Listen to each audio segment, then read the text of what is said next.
Hello, fellow traders. 'Tis I, the Rumpled One, coming to you Monday, August the 26th. The year's 2019. Let's talk trading.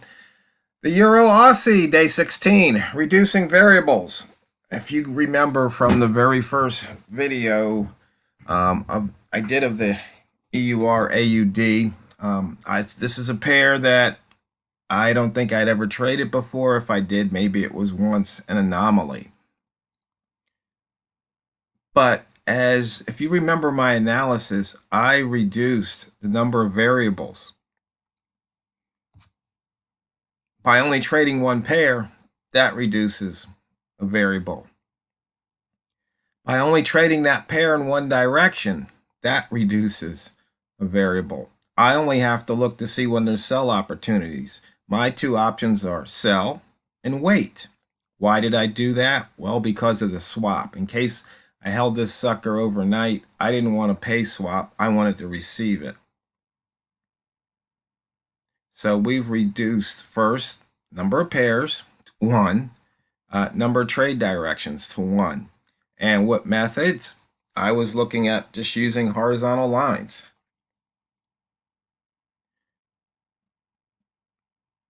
The buy zone, the rat zone, the wick zone.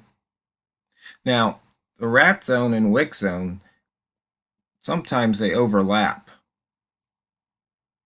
So that also reduces variables. So let's go ahead and look and see what happened. But one variable that did not get reduced was the risk and money management. Okay, risking the same amount each and every trade, knowing that when I use my method, if I execute and perform properly, then either A, I'm going to lose my risk, or I'm going to be able to take some profit. And as I do this over and over and over again, repetition, and start to have some success, confidence and competence improves. Money and risk management, once again, really simple. Maybe on a $1,000 account, you're only willing to lose 5 or 10 bucks per trade. Okay, if you remember yesterday, I put the video out, I believe in the second, maybe third hour of trading, because the market conditions just showed that we would be able to make some huge gains. I mean, huge gains when the gaps filled. In fact, what happened was the market spiked on the Euro Aussie. And then what happened? The markets dropped. And what position was I in? I was in a position to take advantage of that drop. So you see it hit a high of 66.78, and right now it's 255 pips off that high. Needless to say, it was a very nice payoff. And just looking at this chart, you can see here it failed to make a higher high and started to pull back. So right here, I can get the computer to cooperate. I don't know why it does that, but right here, at this point,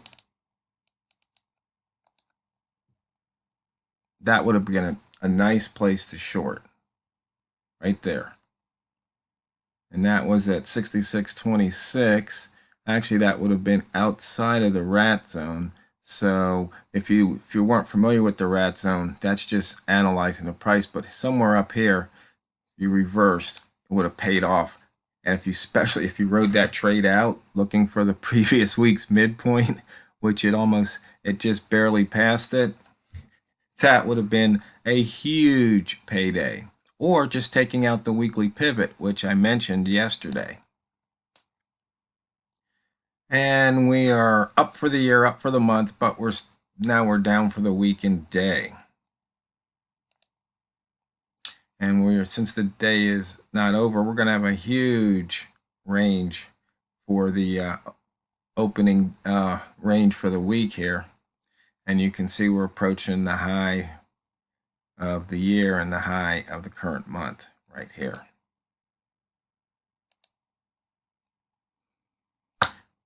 And we're above all the monthly opens and above all the monthly opening day ranges or highs, we could say. Actually, not monthly highs, but the opening range high, that first trading day of the month. We're back inside that weekly inside bar. Okay. And we're approaching that last daily inside bar. So for those traders who like to trade inside bars, there's plenty of opportunities. And looking at these ranges, you can see 3, 5, 7, 9, 11, 12, 14 over 100. Interesting note here, dollar yen 196, euro yen only 163. You can see it started out above the previous day's high, and it's broken out of that wick zone, which we'll probably see in a chart or two or three. And there's that monthly, or I'm sorry, the daily, but it's the weekly H1 highest opens right there. That was a place to short.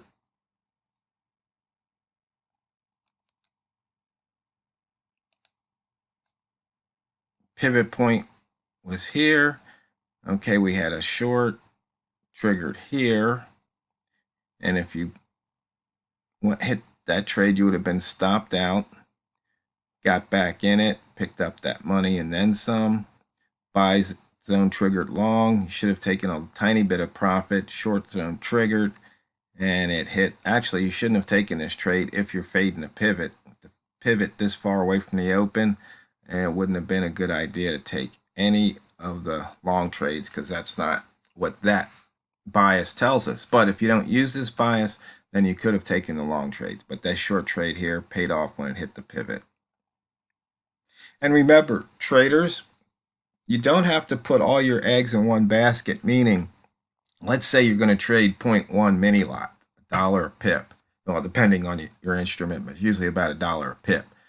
Instead of having 1.1 mini lot or one mini lot, have 2 half mini lots. So maybe you exit the trade here, move your stop somewhere, and then you can pick up extra profit that way. I don't think I've mentioned that in a while, so it just came to me today to tell you. Rat zone, you can see what happened.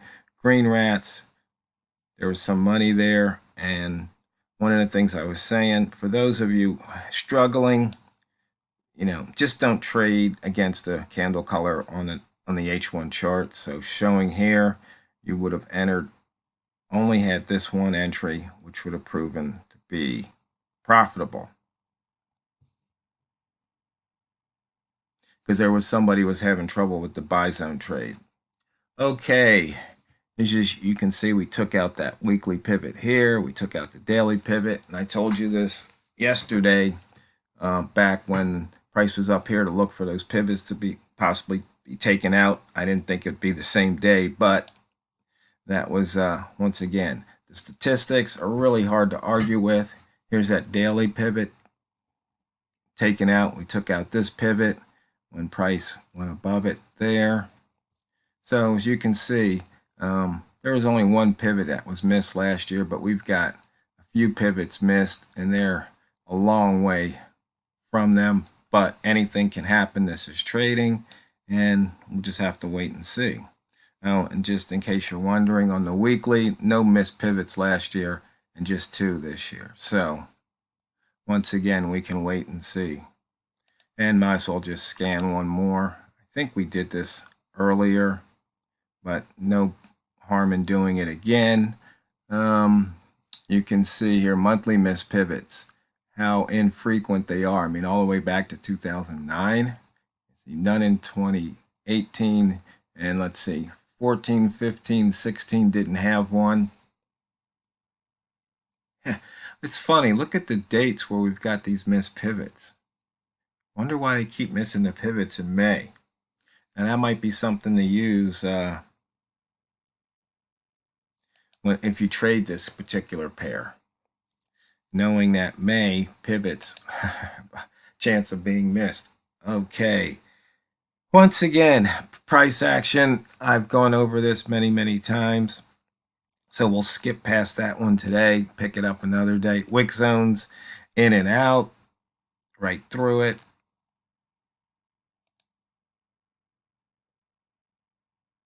And a simple horizontal line trade. You can see here we've had some movement to the downside still at the tick level. So the selling is still occurring.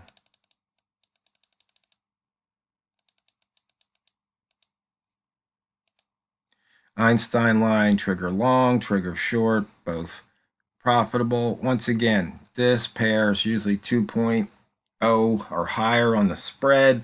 So sometimes you might just take a 2 or 3 pip profit, but you can do that a couple of times. Gives lots of trades. Okay, here we go. First trading day range for the week. You can see where prices are being crossed here.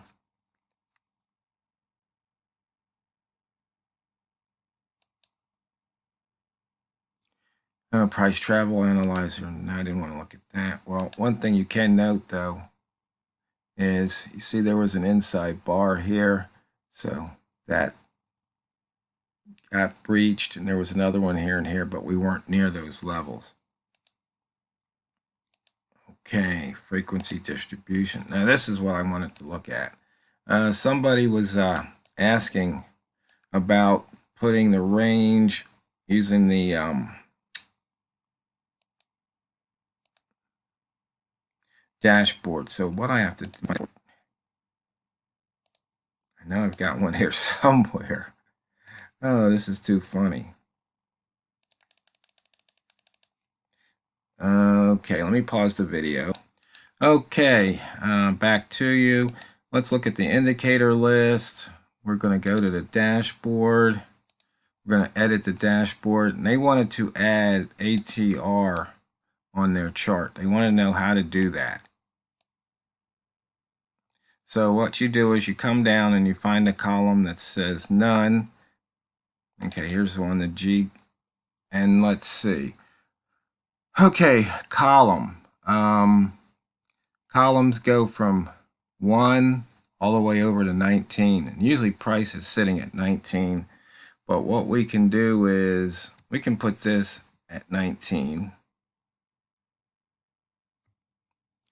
And they wanted to use ATR. So you select ATR, indicator period. Let me see. I don't know if there's a threshold on ATR. There might be. 100. I believe that would be it. And most people use 14 for the parameter. And so that's how you set it up. Okay. Errors. Okay, so ATR moved over to here. So let's go back and edit that. And let's see, that was what, column G, I believe. So let's put this in column 18. And it should come to the right of price now.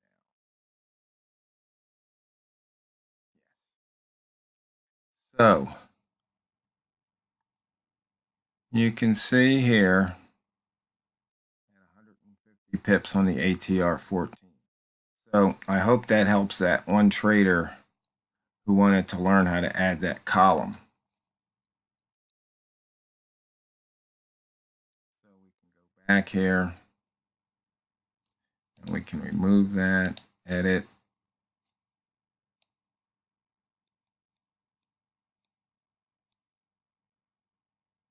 And now, just one other trick. You can leave your parameters, because if you turn this to 0, that's like saying, I don't want to see that right now. But that way, if you've got a whole bunch of parameters, you won't lose them so long as you save them. So that's it on the ATR part. So that's it, fellow traders. I hope you profited. Just remember, it's not what you trade, it's how you trade it. So go out there and drain the banks.